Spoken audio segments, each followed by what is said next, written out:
In this episode of Man vs. Marriage, buzzwords. This is an episode you don't want to miss. The podcast. How good do you want your life to be? It's really about becoming the best version of yourself that's possible. This is Man vs. Marriage. The podcast. Welcome back to another episode of Man vs. Marriage. It is I, your humble servant, the Q Diggity Dog, with my lovely wife, Jeannie, in the Moran family studio. Honey, say what's up, mother? How about we just say hi? Hi! How's everybody? That was a little closer than I wanted to be at saying that word, even if it was Dr. Ken style. But I really had to stop there because it could You have want me got to ugly. say it for you? No, I do not. Okay. Okay, so today, let's jump right into it. Now listen, real quick before we get on into this. If you have been emailing Man versus Marriage and you haven't got a response from me, that's because something screwed up with our email. I'm trying to work through it with Google because that's where I was hosting my domain name. So if you have not got a response from me, just email quincymoran@gmail.com. And until the issue is worked out with Man versus Marriage, the email will just work right there. quincymoran@gmail.com. Boom. We got that out of the way. Okay. So today we're talking about buzzwords. This was, I don't know if, would you say it was a lifesaver for our relationship or what when Coach Rita taught us this? I mean, to me, it was a big deal. Well, yeah, it was a life changer because it took things that generally escalated anxiety or frustration, and we immediately knew how to avoid it. And that makes a world of difference when you're trying to avoid conflict. It's one of those things that made such a major difference that seems so big, magnanimous, so huge. But then when I try to articulate it, it seems a whole lot more simple, yet it's very effective. Mm-hmm. And, you know, generally, like I was listening to today at the gym, Jocko Willink talked about leadership and how to just keep it simple. There's the KISS mentality, which is, for depending on who you are, keep it super simple or keep it simple stupid. But I think the more simple that something is, the easier it is to apply and add into your relationship. So buzzwords for us, it was just game changer. Mm-hmm. And you may be asking, well, what are those buzzwords? You've probably heard us talk about it over and over again. It's one of the shows I'm more excited about, so I hope we do a great idea, or I'm going to be pissed off. There were conversations that Jeannie and I would have, and over and over and over again, we would say one thing, and the conversation would begin to unravel at an alarming rate. And we would both stop listening. If any of this is not right, you tell me. We would stop listening. And then we would get to the point where we would start arguing. Or Gene would just be, like, okay, fine, whatever. And I would be left thinking, what did I do? What happened here? And one of the most memorable things is examples that I give, which we give all the time, so you may be familiar with this, but I would call her at home. She had a house full of young'uns, and her day was planned, and I would say, okay, honey, here's 1, 2, 3, 4, 5, 6 things that I need you to get done. Can you do this real quick? And it would cause a major catastrophe. It was just utter chaos for her in her day. And I couldn't figure it out, because I'm a knucklehead from Alabama, or at least that's how I was made to feel when I came out to California. I think because you have a slow draw or a southern draw, you're automatically looked at over here in Yankeetown on the left coast as if you're an idiot because you have a southern draw. Thus, my erasing of my southern draw. Stupid. Stupid is as stupid does. I like your southern draw. I do too. I just can't get it back. Yes, you can. Call your dad. I'll call my dad. That takes and all of 2 seconds. The minute he starts talking, there it goes. Shoo, It's right back in place. So I would think to myself, I know this girl, IQ-wise is smarter than me. She's a lot sharper than I am. She seems to have a whole lot more common sense. And I cannot understand why these things are bothering her so much and why they just don't seem to be getting done. It's something that needs to be done. It's things we've talked about. I'm remembering and then just like reminding her of that. And Coach Rita was talking with us in one of our sessions and just kind of laid it out to say, dude, you have to know her personality type and how she is. It's not a matter of intelligence. It's a matter of how she's wired. And she is methodical. She'll plan her day out. It may be a few things, but whatever she plans, she gets done. She gets them done very effectively. And when you call, you're dropping an atom bomb on her plans. She functions well in certainty. Is that a good way to say it? Yeah. I mean, our whole life is chaos, but it's chaos that I can predict. Majority of the time, I know which kid is going to need what, how they're going to respond to something, what I'm going to need to get done today. It's pretty much been that way since they were little. It's just kind of how I roll. And then you would call and say, hey, I need to do this, and this. And my brain would go, I don't have an extra hour in my day. What the hell? How does this work? Yeah. And it would just ruin, because now, I'm in a way, it's a selfish mindset because I'm thinking you're coming in and throwing something at me and I already have my day planned and how dare you?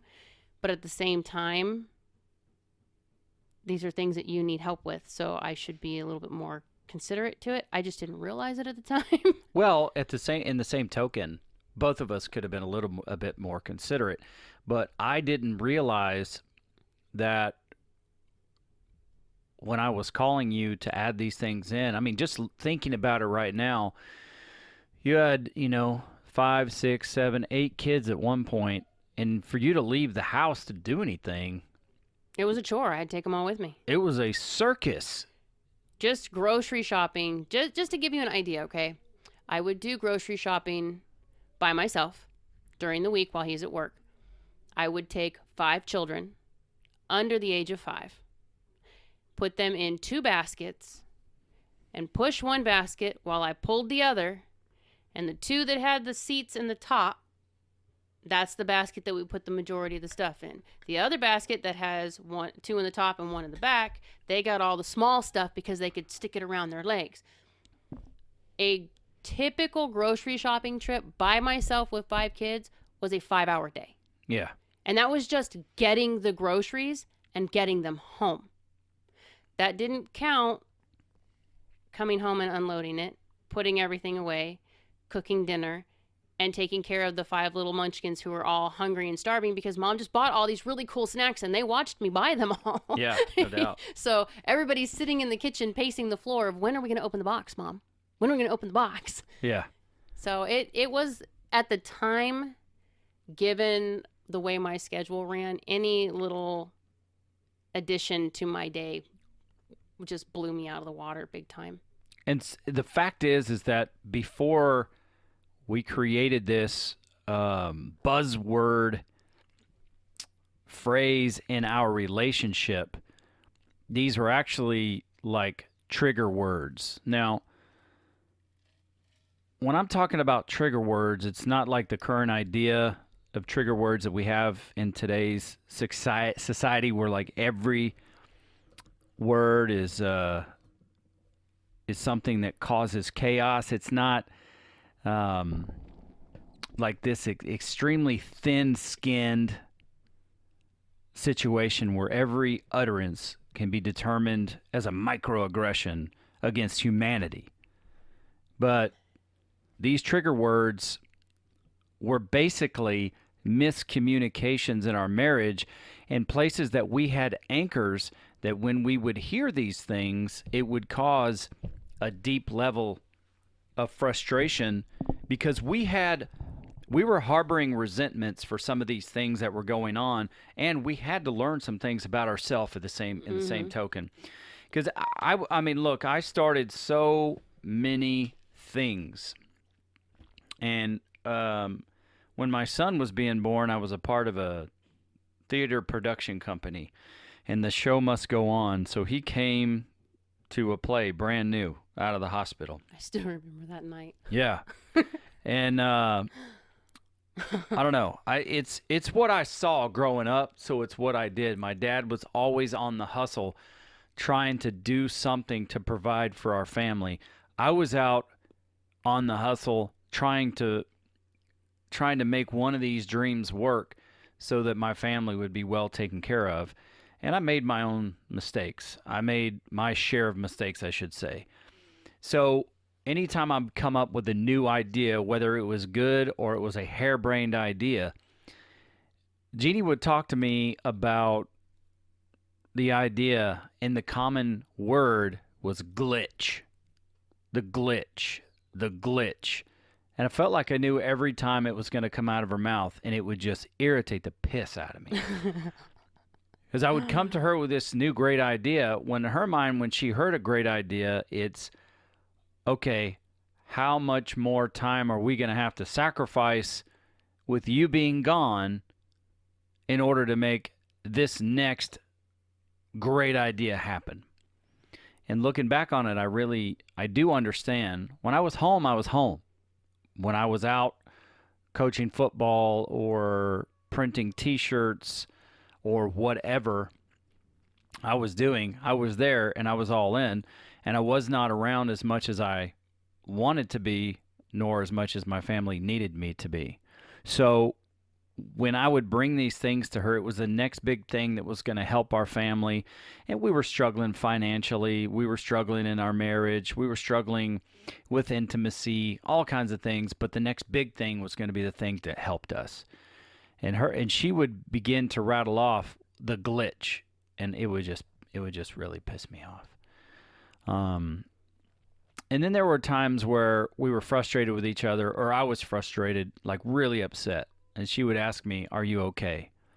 And that was like a trigger phrase for me.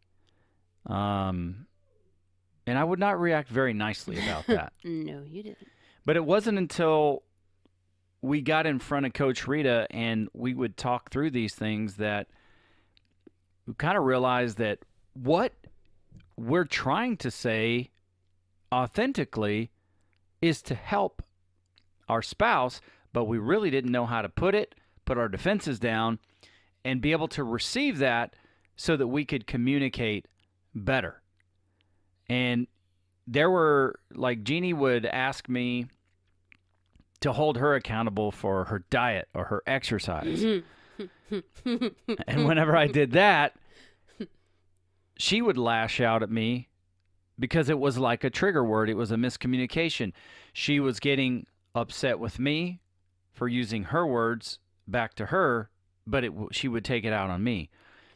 And it was tough. I mean,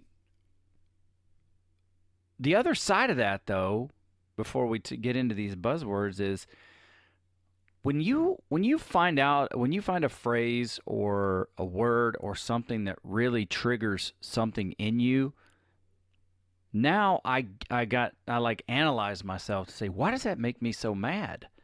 What is the deal, pickle? You know? Oh, I can tell you when you would call me and tell me I need you to do this, and this, before we came up with the term speed bump, I started spinning immediately because you just took my control away from me without asking me or giving me any forewarning. Hey, this is happening, and I didn't have any control over it because it was expected of me.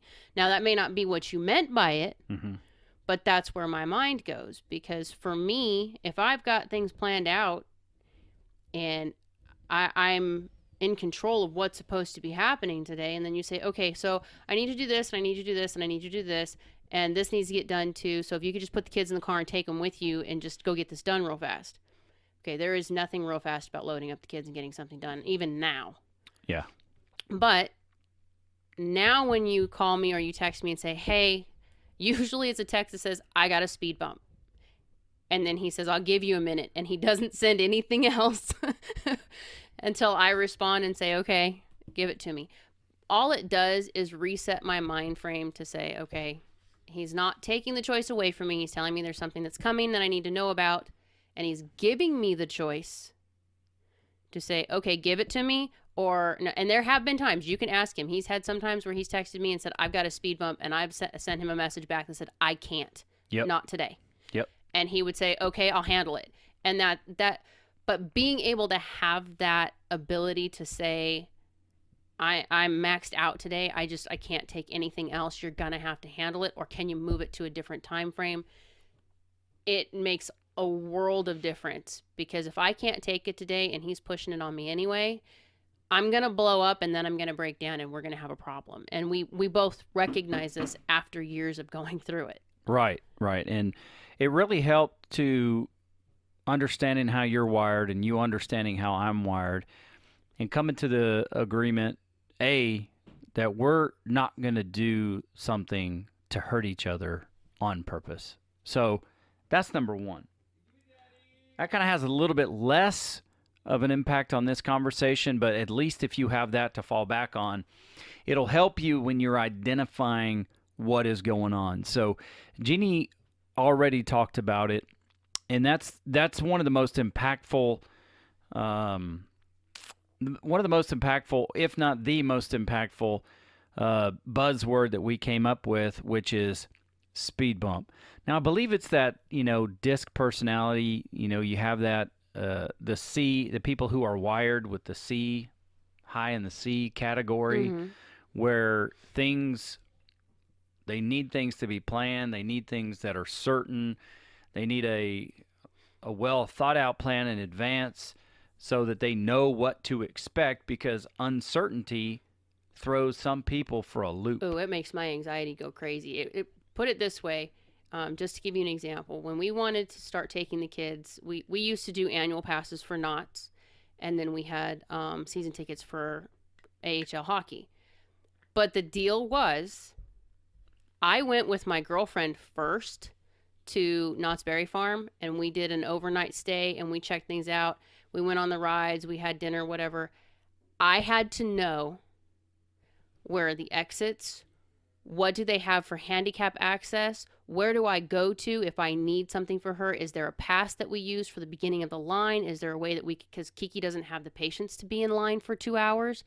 Like, I had to know, okay, do these places offer gluten-free options? What food is available to our kids before I would even consider buying the pass? The same thing with the AHL. Quincy and I went to a couple of games, and every game we went to, we go early because I have to get there early and not get through the crowd. But that's just me. Now, trying to do that with Kiki, if I don't know exactly where we're going to get her from point A to point B and try to diffuse as much of the anxiety and possible triggers for her, it makes me a freaking wreck. And then that makes Quincy's job twice as hard, because, as we've all figured out, I have to feel safe. So Quincy's job is to protect me and guard me and watch Hunter. And Jeannie's job is to keep Kiki and get everybody else just kind of follows in line. Well, if Kiki's off and then I'm off, Quincy's in trouble. Because now he's got to man all three crazies in one shot, and it's not easy. But that's how I had to do things. I had to know what to expect, so I knew how to diffuse it. Yeah. Know? Yeah, and knowing that the way that you're wired. Now, I don't know if that was built out of a fear of not having control, or that's just simply how you're wired. It's how you spec'd out on the disc analysis. But knowing that, it made complete sense to me that I was destroying your day anytime I would call. To me, they were little simple things, but I operate well if you just throw a few things, here and there, or if you got 4 or 5 things. I operate well in uncertainty. I'm cool. That's just the way that I'm wired. But I'm a high I personality, so I'm a go with the flow kind of person. I can deal with that. That's okay to me. So I figured, because you're smarter than I am, we've never taken an IQ test. I just look at you and go, wow, you you really read that situation right, or you just seem It's so. those love goggles you're wearing, but it's all good. You just seem smarter than me. That was my point of view. You're sharp, okay? I'm a dunce on a lot of things. I'm oblivious on a lot You're of just things. trusting. You're extremely trusting. I'm that as well. But I would look at her and go, "This chick is a lot smarter than me. I'm just a knucklehead. You a knucklehead. How come this crap isn't happening?" And it just it just made perfect sense to me. It all like played out like the last part of a movie when Coach Rita was saying, "Dude, this is how she's wired. It's nothing she's doing on purpose. Appreciate the way she's wired because these are the great things that come from it. And understand that if you use this phrase, speed bump, it gives her a chance to prepare mentally. Now, maybe it's a big speed bump. It is honestly like flipping a switch. Yeah. The minute you say, okay, I have a speed bump coming, it's like flipping a switch mentally to go, okay, I need to change gears for a minute. And I can. Without it, it's like you're attacking me. I can't even explain it. It's like you're physically attacking me for some reason, and it pisses me off. And so it's been game changer for us just using the phrase speed bump. She can even say it to me. And it's like, okay, I understand. You are going through something or you need to tell me something that's not, it's not something we planned on. And then, with me being Mr. Idea Man, I can see 10 years in the future. The best way I could talk about it is we're buying puzzles and Jeannie's like, oh, we're going to buy these puzzles. We do the puzzle swap. We're all out of puzzles. And it's like, I start calculating how much money have we spent on puzzles? And I think, wow, as much as we love puzzles, I got it. Let's buy a puzzle maker. And then we'll start making puzzles and we'll sell them. So other people are paying for our puzzles. No. And, that's just the way my mind works. So I have to, in order to keep my sanity, sometimes I get this idea and Jeannie was so resistant to talking about these new ideas for me. And Coach Rita was like, look, he needs to allow that level of creativity to expand in his mind as an exercise. He's got to go to those places. And I said, look, all I need is for you to take the trip with me. It's like blasting off into the sky and you're parachuting down. The closer I get to the ground, the more reality sets in to say, okay, this was a great idea. What's the reality of what I can actually do? She couldn't go there with me because all she would hear is, I think, and if I'm speaking out of turn here, all she would hear is, great, you're going to be gone more. Yep. And so what Coach Rita said is that she's like, look, you're not going to die. Go to the clouds with him. And she just picked the word clouds out because I said, I need to blast off to the sky. She's like, go to the clouds with Quincy and then come down. And anytime we would start talking about something, it would be like, I need you to go to the clouds with me. She was able to prepare her mind. I was actually able to prepare myself, not to say that this is something I need to run off and do, because I would run off and do crap. And that's honestly where we struggled with this one, because when we started talking about buying a new house, the roles reversed. Oh, yeah. I did not know that Quincy was going to the clouds. Wait a minute. And I went to the clouds with him, but I never came back. I went into go mode of, oh, we're doing this. Okay, we're doing this. And I got so hooked on the idea that when we figured out that this wasn't the time to get a house and this wasn't feasible for us, I was crushed because I had found the house. Well, I got to push back on that because I remember specifically saying, let's go look and let's go to the clouds. And so you went to the clouds. You stayed on the plane. Yeah, I did. You never. I stayed on the plane because I thought it was feasible, but it wasn't. At that time, it wasn't. At that time, it wasn't. So when it came time for us to actually buy this house, I was so resistant in the beginning of even looking at houses. Like, I'll just pack the house and you go find us something. That's pretty much how I had taken it until we got to the point of I could physically see, okay, this is what we can afford in mortgage. This is what we have. So it's kind of like, if he goes to the clouds, it's fine. When it gets down to reality, if he can show me in reality this is doable, I don't have the pushback as much. I'm still hesitant because anything that takes time away is still hard for me to handle. But if he can work it through and say, okay, this is how this works, and I can physically see this is going to work in this particular model, then I can let down my resistance and say, okay, we can move forward with this. But I have to be able to see it. And when we're in the clouds, we both go, because I've gone a few times lately. And it's like, okay, I need you to talk me down because I'm having a heck of a time up here. I won't come back. But it just helps us to know we both have dreams. I don't ever want to not let you have a dream. I just needed to know that you were going to come back from that dream and you weren't going to leave us in the dust while you went to chase it. Yeah, absolutely. And that's totally fair. And that has been another, I would say that's probably number 2 on the list. I have it written down as the second one. I didn't really have them in particular order. Mm-hmm. That was number 2, as far as game changer goes. And it's actually helped you to be able to explore some of those exciting places in your mind, or just to go through the exercise.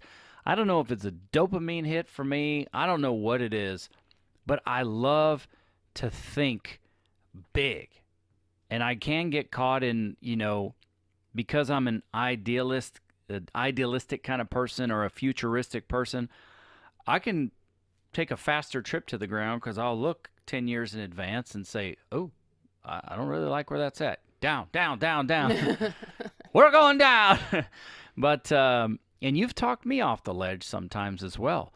So these buzzwords are what you can really create them, but you have to know how your partner is wired so you can understand how to use them effectively. This honestly was an exercise we had to have a third party involved in, because we didn't necessarily understand how we were both wired, and it just wasn't common sense to us. It just was not making sense in any way for us. And having Rita be able to say, okay, Jeannie thinks this way and you think this way, and you're trying to make her think your way, and she's trying to get you to understand her way, and this is just not, you're both screwing this up big time. Exactly. That's a great point. Even in using the glitch, I no longer tell him there's a glitch. Rita taught me, instead of stopping it and squashing it, ask questions. Okay, you want to own a t-shirt company. How do you see this playing out with your time? Where does the time fit in for you to print shirts? Where does the time fit in for you to design the shirts? How much time does it take you to make a design? And it wasn't taking shots at him. It was simply tossing things out for him to really consider.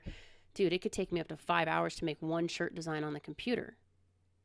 On your day off on a Saturday when you're supposed to be spending 5 hours with your kids. And it was those type of things where, could he do it? Yeah, he could probably manage it if he still wanted to do it. But is it something that he can see himself putting his time into now? Or is it something that we could say, you know what?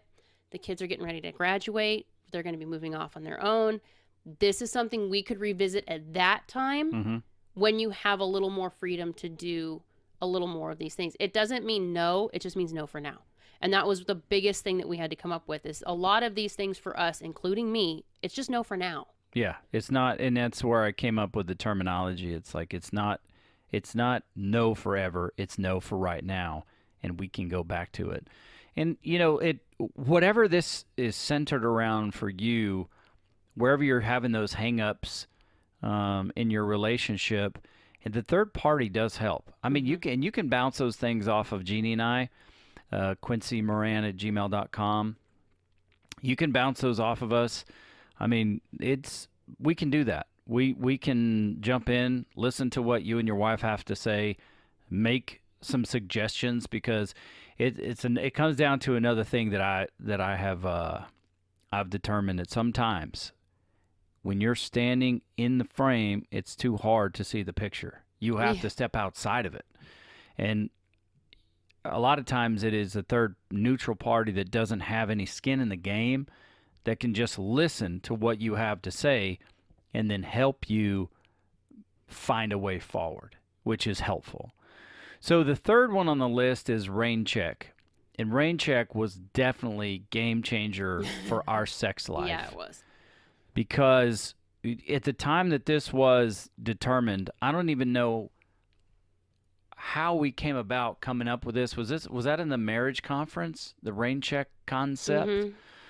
So Jeannie and I both just love having sex with each other. Lucky me, score, life is good. But there was a time in our life where autism did not want to allow our intimacy to grow and our sex life to progress. And why I say that is, Kirsten just would not sleep. Hunter, he's tough to handle sometimes, but at least when he goes and lays down, he'll go to sleep. And for the most part, if he's got to go to the restroom, he'll go back to his room. For Kirsten, she's much more severe when it comes to autism, and getting her to sleep was a chore.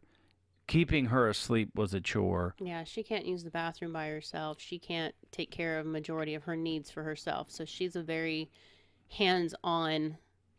We couldn't trust her to get up because she didn't have a door on her room. In the previous house, we couldn't leave a door on the room Because she was tearing the door because she was off. tearing the door off. And then she would wander at night through the house. And if she got into the kitchen, we would find all kinds of interesting things when we woke up the next day, including a sick child. Because she has food allergies and things of that nature. But she doesn't think about it. She just goes. Yeah, if she wants to cook She like doesn't- mommy, then yeah. she'll put a pan on the stove and just dump a whole thing of flour on top of the stove. And she's a toe walker, and she's not stable on her feet unless she's, got her braces on and things. So there was a lot of components to us having to be with her all the time until she was asleep. And then once she was asleep, we had to barricade the door so that she couldn't get out until one of us came to get her. At least we would hear something. Oh, you'd always hear something, usually a crash or a scream or a mommy. So, Jeannie and I, we would say some flirtatious things, or, that day we would text some flirtatious things and get our appetite for the sexual encounter moving. And then autism would strike. And I would be laying there saying, okay, I'm going to wait. I'm going to stay up. I'm going to wait. We're supposed to do our thing. I'm going to wait. I'm going to wait. And then she would come to bed exhausted, turn over and go to sleep. And I'd be laying there going, WT lowercase f. We're supposed to get together tonight. What happened? I'm laying here waiting on you. I wouldn't say anything. I would just be so bitter. And what helped us, first of all, I finally came out and said, because I had to get over myself, I just don't appreciate that you don't even acknowledge that I'm there and that we had something that we were supposed to do. It's like I'm mad at myself for being upset that, I'm upset. But we were supposed to have sex. We were supposed to connect tonight. Now, do I understand that you're exhausted because you're waiting and you're up late, you're battling the grizzly? Yes. But could you just acknowledge, hey, I remember we're supposed to have sex? I guess that made me feel like that it mattered. And then say, let's try again tomorrow. And when we came up with this phraseology of rain check, it was like, I expect this is going to be the situation. I don't know why I didn't, go to her and say, look, honey, I know it's getting late.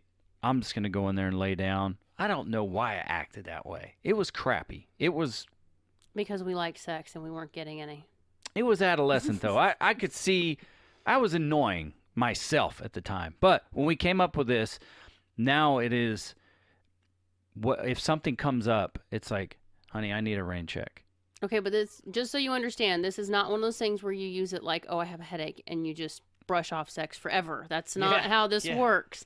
This was determined based on, extremely emotional days, lack of sleep. He's got to be up super early the next morning because he's got to drive somewhere, and that's a priority to me, is to make sure he has enough rest before he drives somewhere. Yeah. Those were the things that we use rain check for. Correct. It's never just I don't feel like it, so no. That's never an okay for either one of us. That's a conversation that has to take place. If we just don't want it, there's a reason we don't just want it, and we need to have that conversation. We don't just throw it out and go, rain check, I'm not touching you. That doesn't work. Yeah, it's like sacred talk. Yeah, you can't abuse it. Right. And then, so that's really helped us. And there's been a couple times, believe this or not, dude, there's been a couple times where I've been so exhausted or just stressed out. It's weird because sometimes I'm so stressed out I need sex. And then there's sometimes where it's like I'm so stressed out, mentally burnt, that I can't even do it. Well, there's a difference. There's a huge difference because in one instance, you can get an erection, and in the other instance, you can't. And that it's just the way the mind works, and it controls the body. But I've learned to notice which one is which. I can kind of tell. It's like I can't even get in the mood because well, I'm so it depends burnt on, out. Yeah, but it depends on what's stressing you out. If you're stressed and you're angry and you're frustrated, and it's just that you just need something to make you feel like you're okay, because everything else just going to shit. You need me. Sorry, Ashley. E for example. You know, I'm that grounding. I'm that solidification. So if you and I do our thing and we come together and we're okay, whatever it was that irritated you the next day, it's like, okay, whatever. I'll just deal with it. Yeah. But if it's something that has mentally and emotionally beaten you down to a point where even my giving you your affirmation and what you need is not enough, that's something that you're dealing with inside yourself, because usually that's where you're at the point of, why does this affect me so bad? Because you're pissed that it affects you so bad, and you're analyzing the hell out of it, trying to figure out, how do I overcome this? I'm not needed for that situation. I'm just there to listen at that point. I'm not there as a physical point of contact to re-solidify you. Now I don't change my role, and I mean, it's still there if you need it. It's always there if you need it, but it's just more of, I understand the difference. I know when you need me, and I know when you need to just figure it out. Because once you figure it out, you come back and you need me again anyway. So I mean, it all comes back around to, we're gonna get laid, but it just might not be today. It might be tomorrow, because today you need to kind of stew over it and figure it out. I'm okay. I mean, I'm gonna get it anyway, so it's all good. Well, best I can recollect, that's the first time we've used the word erection on the podcast. So, boom. No, I don't think so. We've talked about sex before. We have, but I don't know about that word. I think we called it hard on before, though. Hard on. A boner. That reminds me of Grumpy Old Men. No, that movie the other night. Please don't, because now I've got Boner Garage in my head. Yeah, that is terrible. With that being said, I guess I said all that to say there have been the rare occasions where I've had to use the rain check as well, but it really helped us out in our sexual communication. But there is actually definitely a rule to that, where, okay, we're going to rain check. To when? Yeah. It's not, okay, I'm going to rain check and you're going to expect it tomorrow, because if we already know that tomorrow is packed and we're going to be going somewhere with family, we're going to be getting home late, we're both going to be tired, there's no point in assuming rain check means you're going to get it tomorrow. It's a definite, if we rain check, we discuss when. Mm-hmm. And I know some people don't like to say you plan your sex life, but dude, sometimes you have to plan your sex life. Autism doesn't allow us to not plan. I know there's been the rare occasion where we've had to double rain check, but eventually we come back together, and then we come together. Oh, I just did that. Boo, yeah. The next one, moving on. The next one is Say It Ugly. Now, that one's very recent, I'd say within the last year. Yeah. But that's a buzzword that has really helped, because when you have something to say that is so uncomfortable, and it doesn't feel manly for me to say that, but when you have something to say that's so uncomfortable that you're going to make yourself vulnerable, or you're really upset, but you do not want to attack your spouse, it's like, I need to say something ugly. Gives you the mulligan, kind of disarms the person who's listening, and allows you the freedom to say what you need to say in a respectful manner. Allow that other person to say, okay, here's what I just heard you say, and you to clarify, yeah, that's it, or no, it's not it. But because you say it wrong, it's not being held against you in the court of marriage law. And that, I think that's been something that's opened up freedom for us. Yeah, we use say it ugly and we use free pass, and we don't just use it with each other. We use it with the kids too, because there are times when it's difficult to say or to vent what needs to be vented and not feel like I'm going to say something that's going to hurt your feelings, or I'm going to say something I'm going to get in trouble for.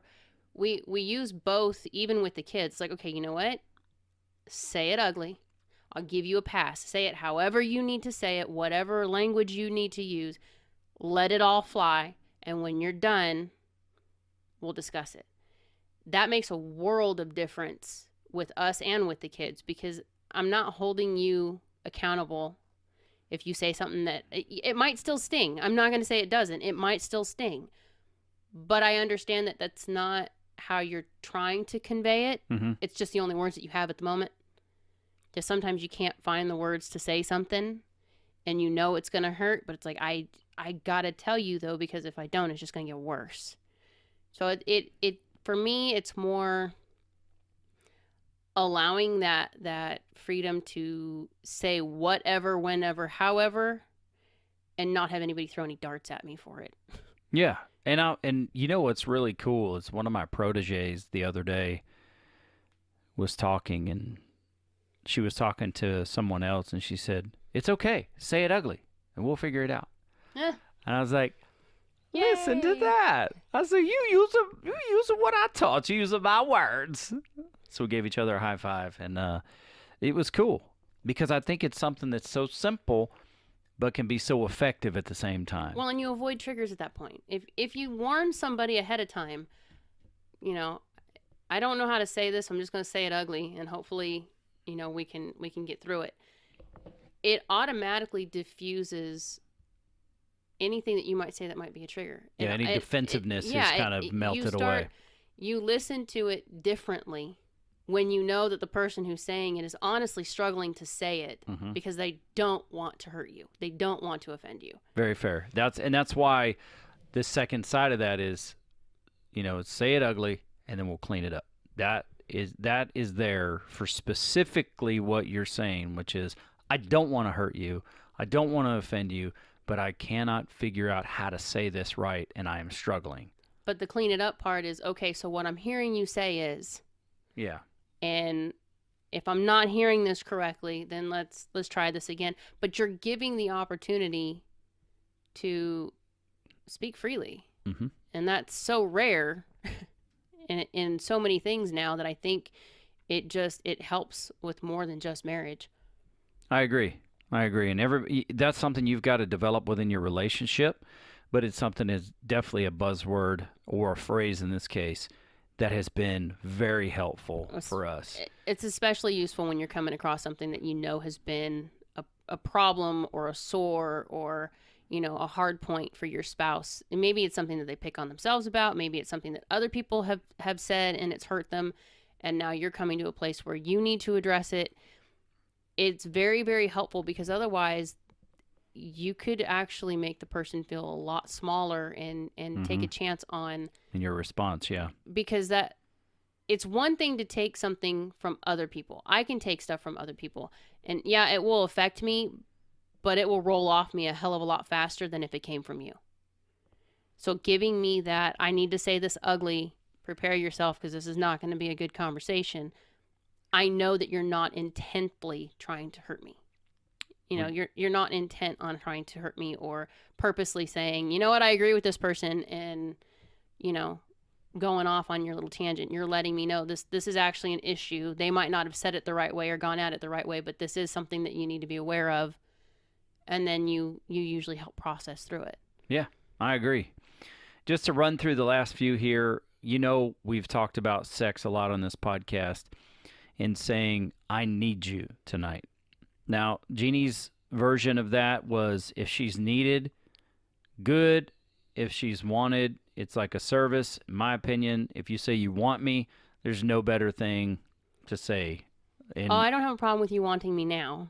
I know. Back then it was, we'll get into it later on in another show, I'm sure, but it's one of those things of, what were you taught?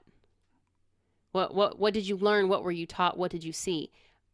And that was something that I was taught, was sex was a service. Yeah. If a man wants you, he only wants you for one thing, and that's, unfortunately, that seems to be the common. And I'm not gonna lie to you, I still tell my girls, teenage boys, that's all that's on their mind is that and sports. So we'll just leave it at that.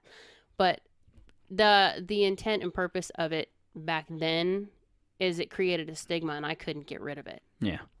But knowing the difference between you wanted sex, which meant you just wanted me to lay there and take it, versus you needed sex, which means you need me to give you something. I'm all in that. That's a very different aspect to it for me. Yeah. And I'm still on the other side, although I understand where you're coming from. I guess it's because I want to be wanted more than I want to be needed. And that, I don't know why that matters to me. I think it's because of the stigma you've had with your weight. People always need the nice guy. They always need the sweet guy. They always need the guy who's willing to help and bend over backwards and, make everybody laugh and have a good time. Everybody always needs him. But he's never really the wanted guy. Maybe that's it. It's you're not as wanted as, the guy with the chiseled chest or whatever when you were in school, or however you want to put it. I'm the opposite. I was wanted for my physical appearance, but nobody ever needed me beyond that. Yeah, that makes a lot of sense. I mean, I could see where, visually, hot mama. So that makes a lot of sense to me. So thanks for clarifying that. Just my opinion. And then we use the phrase 10 minutes, which is, this is like several sex things, back to back. Hey, when you have children and you have limited time, you have to get creative. If one of us is, if it's, sometimes you just need a quickie to get it on. That just needs to happen. And we both find ourselves in that way. Now, there's other times where it's, slow, sensual buildup, and then, then it leads to really good sex, which happens at home, but more for us, it happens when we're away, because we can really take our time and do all kinds of great stuff. And then there's times where, I come home and Jeannie's like, I need 10 minutes. And of course, I'm like, yeah, baby. But if things go crazy, we still might, lean back on the rain check. But if one of us is saying we need 10 minutes, that lets the other one know that we really need or want, sexy time. And it doesn't have to be anything spectacular. Maybe for Jeannie, it's just, I need an orgasm so I can sleep better tonight, or, working some stress out of her. But, that's been something that's helped us out a lot. We know it's going to be a quickie. It's not necessarily emotionally connecting, but it's really just getting that itch scratched for whatever reason. So we know what 10 minutes is. How can I help? What does that look like? Those are other buzzwords and phrases that we've used to really find a deeper connection, better communication in our marriage. And buzzwords have really been probably one of the most instrumental pieces that we've brought together.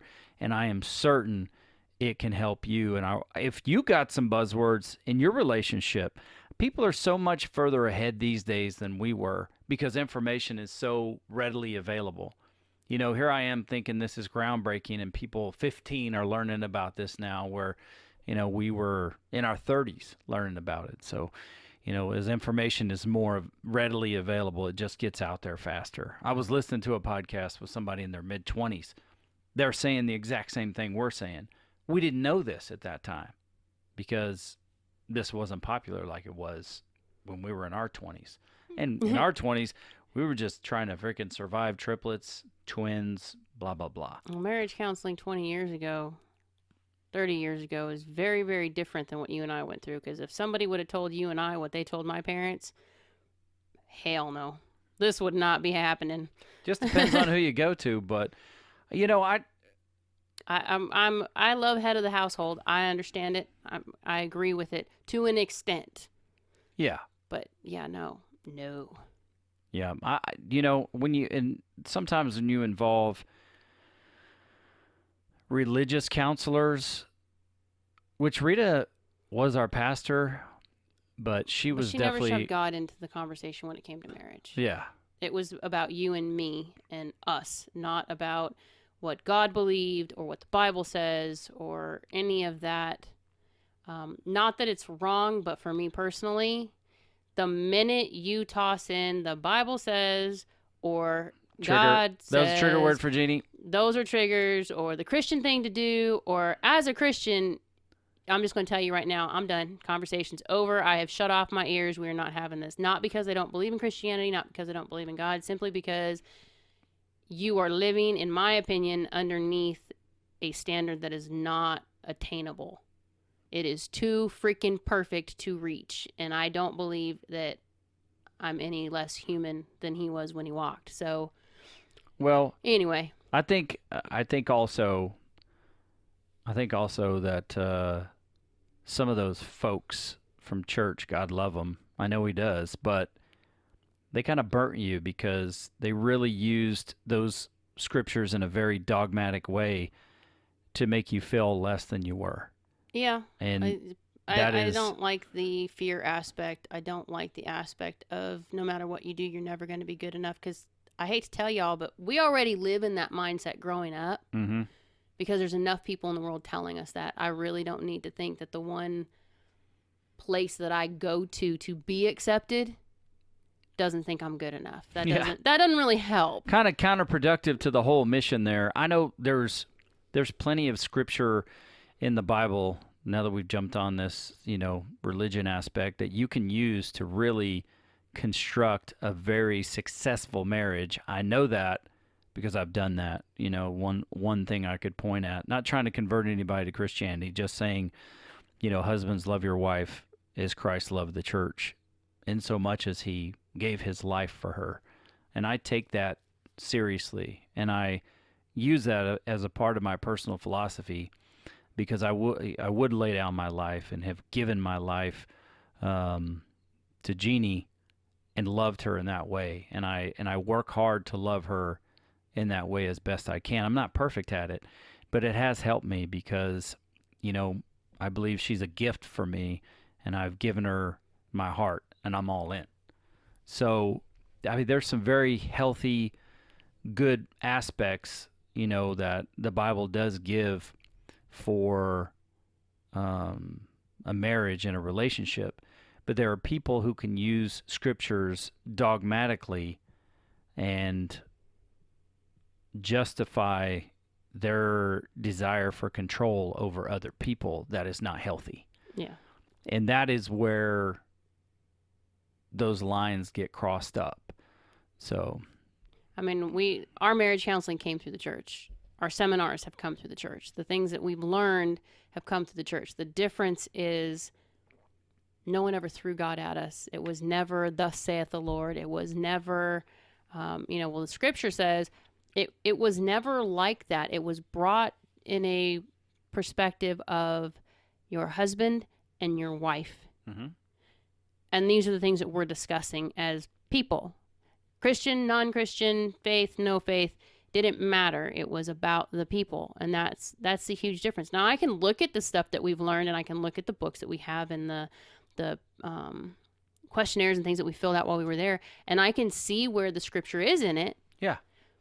But it's not written or discussed that way, and that makes a world of difference, I think, for me, because otherwise it's like, oh God, okay, you're going to shove Ephesians down my neck again, you're going to shove Corinthians at me, you're going to tell me that I've got to be this submissive, quiet, never going to happen in this lifetime wife.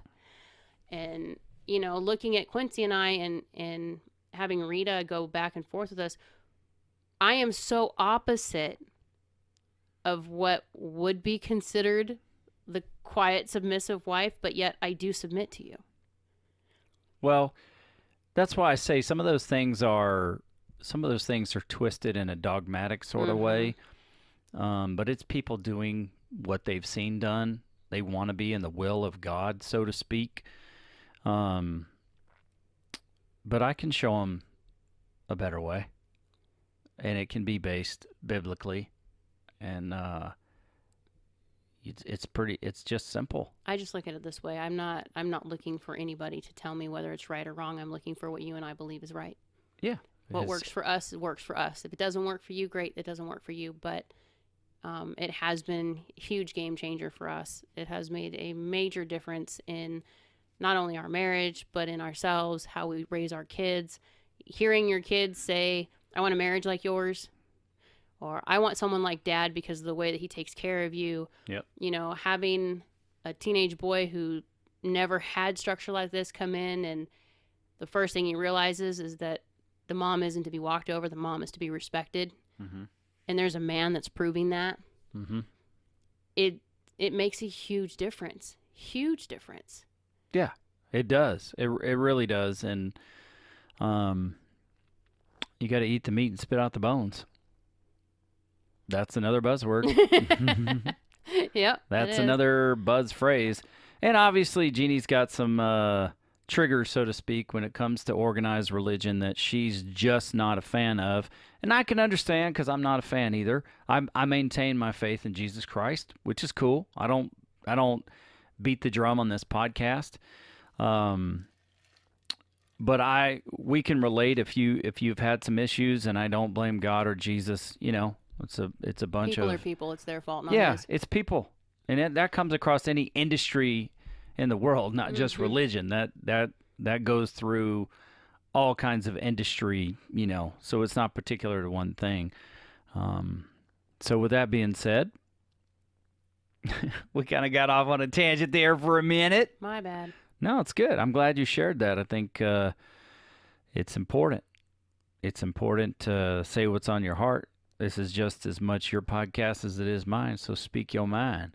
We already have the E for explicit, thanks to you and your potty mouth. Going to do a show one day on why I don't cuss. It'll be a short show. You going to do one on when you like me to cuss? I could do that, too. I'd be exposing myself. It's acceptable at sometimes. There are some times where it's hot and sometimes where it's not. Anyway, I don't know a really good place to cut this show off. Where the F word comes in handy. Well, you just exposed me. Just kidding. All right, guys, that is it. Buzzwords, trigger phrases, all the like. I really love this show. I haven't listened back to it yet, but I love it for what it is. And I know it is helping you. How can we help you develop that with your wife? Let us know. Right now, remember the email address, QuincyMoran@gmail.com. Quincy, QuincyMoran @gmail.com until we get this man versus marriage email figured out, which I hope to be soon. I am the IT department. I'm not going to bother my producer with that, so we'll get it figured out. Anyway, I am the Q Dog. She is Jeannie Moran, my wife, and this is Man versus Marriage. The podcast. How good do you want your life to be? You gotta live on purpose, for a purpose. It's truly about becoming the best version of yourself that's possible. This is Man versus Marriage.